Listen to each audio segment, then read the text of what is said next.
voter fraud to explain his loss to Joe Biden. Last night, Laura Ingraham, who has promised her audience she would, quote, continue to spread Trump's message, brought us this truly award-worthy special investigation. You saw something suspicious, we're going to get right into it tonight, happening on the side of a Biden-Harris van in the parking lot of the polling station. Now, walk the audience through what happened. I went out to go for a walk on my break, and I could see these people hand over what appeared to be white envelopes, just hand over onto this table. And as I got closer, the envelopes were being torn open. There were two people dropping the envelopes and two people ripping them open and turning and facing the van and drawing on them or marking them. And as I got closer, as I was walking, they would put things down and pick more paper up and mark on the van and then put it down and pick some more up. And as I got closer, I thought, those are ballots. Did you? Just to be clear about what this exclusive Ingraham Angle investigation has blown the lid off here, an anonymous poll worker says she saw two men in a van with Biden-Harris painted on the side in the parking lot out back behind the polling place, just marking out a bunch of paper that prompted the thought, those are ballots. This extremely irresponsible, viral, anecdotal nonsense has absolutely flooded Facebook and Trump TV to create an impression among tens of millions of Americans that Donald Trump actually won the election. The sort of thing that is being pushed to the American people by Trump TV. Let's talk about what this is really all about with Judith Browne Dianis, Executive Director of the Advancement Project's National Office, civil rights organization that focuses on voting rights and participation, particularly in communities of color. There's one line that I've seen people saying, and this is a lot of anonymous Republican officials speaking to reporters in all of their cowardly glory, saying, well, just the president needs to come down from this. He wants to gin this up. Just let him have his fun. What's the effect of this message, this drumbeat day in, day out about those people stealing your election? Well, Chris, we've seen this bad movie before. We saw the Republicans take out that playbook around voter fraud in the 2011, right after Obama's elected. Right after that, they start talking about voter fraud to gin up concerns about voter integrity for the 2012 election. And as a result of that, what we saw were states rushing to pass laws that were more restrictive, voter ID laws in particular, knowing, and one North Carolina court said it in one of our cases, that those laws were surgically crafted to suppress the vote of Black voters. And so this is the downside of this, right? Like, first of all, calling into question the integrity of our democracy is one problem. Two is that the way that he is talking about it, targeting Atlanta and Detroit and Philly, the same cities that he talks about when he talks about the protests and he talks about the so-called thugs who are out in the streets, where he has to use law and order. These are the same places where he's now saying voter fraud happened. And so we know that the target will be on Black and brown voters. And what will happen is in the next legislative session in many of these states, we're going to see more restrictive laws.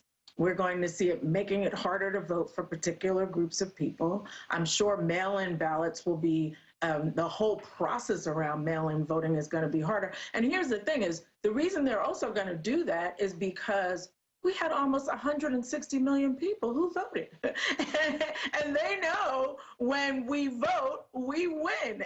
And so they're going to try and make it harder, and it's going to, we'll be in a fight in legislative sessions around the country. It's also striking to me, there's this caricature, sometimes accurate, of a certain kind of liberal who's out of touch with the country. And there's this famous quote by the film critic of The New Yorker in the 1960s, Pauline Kael, who said, I think it was after 1972, like, I can't believe Nixon won. No one I know voted for him. Right? And it's like, well, right, you're in a very small circle of people that voted for McGovern. It's a big country out there. But it strikes me how much, like, what's happening on Trump TV is the inverse of this. Like, they're out of touch. It's inconceivable that a majority of Americans don't like Donald Trump. They voted against Donald Trump by 6-7 million votes, by 4 percentage points. There's a majority of people that don't like Donald Trump, and they're so out of touch that it has to have been some other explanation. Right. I mean, this is the parallel universe that he has created for us. And unfortunately, there are people who are buying into it. And that means that we're kind of having this democracy civil war, right? Around like what does voting look like in our country, and what should it look like? Right. And I am very worried as a voting rights lawyer, as a civil rights lawyer, about what is to come, because we know like states like Michigan, where they passed a ballot initiative in order to make it easier to vote, we're going to see those restrictions. We still have not had the Voting Rights Act reauthorized, right? The Voting Rights Advancement Act, named after John Lewis now, hasn't gotten through the Senate. So we don't have the protections that we need. In addition to which, we have a Department of Justice that, instead of enforcing our civil rights, is looking for voter fraud. And so we're in a little bit of trouble on what's to come in terms of participation. And I think what this calls for is a pro-democracy movement. All the people that we saw in the streets dancing with joy are the same people who need to be saying, I vote, I count. Yeah, and the idea of a pro-democracy movement, I mean, that's what is so, you know, that's the existential canyon that we were sort of perching our toes over, you know, and that still feels like we're standing there, and that any second someone might come and shove us. I mean, that's why I think people feel pretty stressed out still, because, you know, this is what it is. Like, if the votes come in and a person wins, then they take office. That's how it goes. And there are people that don't want that to be the case. And it's just crazy. 160 million people almost, and we're still saying that this doesn't matter. And so I just think that I wish he would go away, just like he said the pandemic and coronavirus would go away. But that's not happening. And what it's doing is that he is just ginning it up. And unfortunately, Chris, we don't have enough people in his party, Republicans, standing up and saying no. Now, we do have secretaries of state who are saying, wait a second, I ran a very good election. Yes. It was a very clean election, and I had integrity in my election. And so we are seeing that. But and we're seeing the courts saying, there's no voter fraud. They're throwing those cases out. There's no evidence. And I will tell you, Chris, you and I as lawyers, we know, these lawyers need to stop filing these frivolous, baseless cases before they get sanctions against them, right? Yep.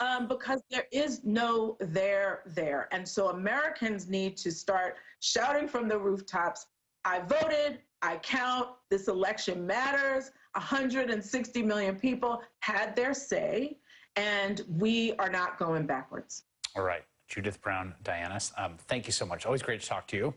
If you've been wondering what to do for the upcoming holidays, whether you should gather together, how to do it safely, you're in luck. Don't go anywhere. Well, you're not in luck. None of us are in luck, but don't go anywhere. We have two doctors standing by to answer all those questions right after this. Men over 45, do you have a frequent urgent need to urinate day and night? I have good news.